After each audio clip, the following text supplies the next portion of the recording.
কি অবস্থা তোর? আমার অবস্থা বাদ রাখ, আজকে তোর বার্থডে ট্রিট দিবি কখন? টিট লাগবো? আচ্ছা যা, সমস্যা নাই। সন্ধ্যার সময় সব বন্ধু বান্ধব একসাথে হইলে যা রেস্টুরেন্টে যা একটা পার্টি দিয়ে দিমনি, যা। ওই দেখ নাজমুল আসতেছে। আরে খয়রাত মারাত হালার বহালা এনে হয়ে পড়ছে, জানোস না ওরে দেখলে আমার শোল জ্বলে। আর এমনি করে গছ কই আমাকে বন্ধু না?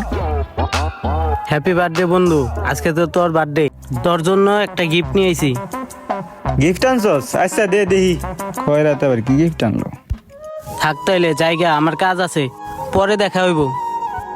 আরে দাঁড়া, যাস না, খাওয়া দাওয়া করে যা, পার্টির ব্যবস্থা করছি। না, তোদের সাথে আমার যায় না, গরিব মানুষ, তোরা তো বড় লোক মানুষ, আমার কাজ আছে, আমি জায়গা। দেখছস তুই ওর অপমান করলি, ওই তোর কত ভালোবাসে, ও তোর জন্য গিফট নিয়ে আইছে। দেখি কি গিফট আনছে, ভালো লাগলে আমি নিয়ে যাবো। আমি দেখি, দাঁড়া দে। दुश्मन न